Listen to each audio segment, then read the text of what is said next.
PCOS আর endometriosis দুটো ভিন্ন জিনিস। যেমন পিসিওএসটাকে আমরা বলি যে মেইনলি মেটাবলিক, যে এখানে হরমোন মানে আগের থেকেই শরীরের একটা হরমোনের একটা ডিসহারমোনি থাকে, যার জন্য দেখা যায় যে পুরুষ যে হরমোনটা সেটার আধিক্য থাকাতে এখানে ছোট ছোট ওভুলেশনটা ঠিকমতো হচ্ছে না, যার জন্য এখানে ছোট ছোট সিস্টের তৈরি হচ্ছে। আর এন্ডোমেট্রিওসিসে যেটা সেটা হচ্ছে এন্ডোমেট্রিওসিস যে বললাম যে ভিতরের লেয়ারটা এন্ডোমেট্রিয়ামটা যদি কোনো কারণে ওভারির উপরে চলে যায়, এখানে যে বসে এবং এখানে আস্তে আস্তে বৃদ্ধি হতে থাকে, তখন সেখানে যেটা সিস্ট হয় ওটাকে আমরা বলি এন্ডোমেট্রিওটিক সিস্ট। ওটা আসলে একটা সিঙ্গেল সিস্ট হতে পারে অথবা ছোট ছোট দুই একটা সিস্ট হতে পারে, এবং সাইজটা ছোট থেকে ইভেন কি দেখা যায় 10 সেন্টিমিটার 12 সেন্টিমিটার অনেক বড় হতে পারে।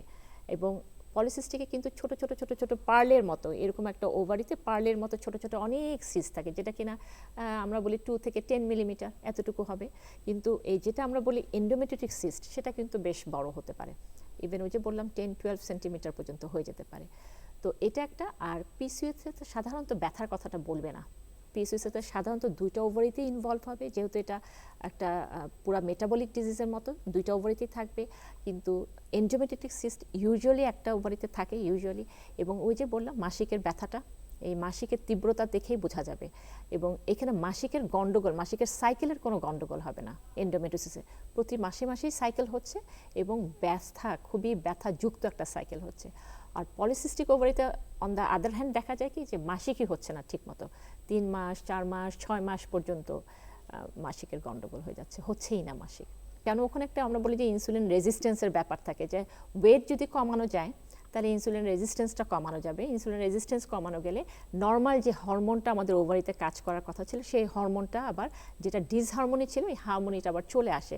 সেই জন্য দেখা যায় যে পিসিওএসে তো ওজন কমানোর সাথে পিসিওএস রোগটা ভালো হওয়ার একটা সম্পর্ক আছে।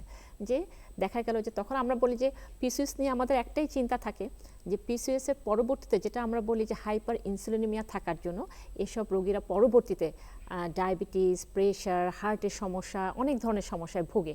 তো যদি প্রথম থেকে এইটাকে লাগাম ধরা যায়, ওজনটাকে যদি লাগামে রাখা যায়, মানে কন্ট্রোলে রাখা যায়, সেই ক্ষেত্রে যদি সাইকেলটা রেগুলার হয়ে যায় তাহলে কিন্তু পিসিওএস থেকে অনেকখানি পেশেন্ট রিকভারি করতে পারে। যখন ওভুলেশনটা হতে পারছে না, ওই যে বললাম ছোট ছোট কিছু প্রিম্যাচিওর ওভাম তৈরি হয়ে যায়, যেহেতু ওনার শরীরে, ওই মেয়েটার শরীরে অ্যান্ড্রোজেনের আধিক্য থাকে, পুরুষ হরমোনের আধিক্য থাকে, সেই জন্য ওনার ঠিকমতো ওভুলেশনটা হতে পারে না। ওভুলেশনটা হতে না পেরে ছোট ছোট সিস্ট আকারে সেটা ওভারিতে জমা হয়ে যায়। তো আমাদের তখন উচিত হবে কি, ওই যে ওজনটা কমিয়ে নিয়ে ওভুলেশনটাকে প্রাধান্য দেওয়া, যে ওভুলেশনটাকে কিভাবে করানো যায়। তাহলে হরমোনটাকে, এই পুরুষ হরমোনটাকে কমিয়ে ফিমেল হরমোনটাকে বাড়িয়ে ওভুলেশনটাকে করিয়ে, তাহলে কিন্তু আমরা তখন ওখানে বন্ধ্যাত্ব চিকিৎসাটা নিতে পারবো।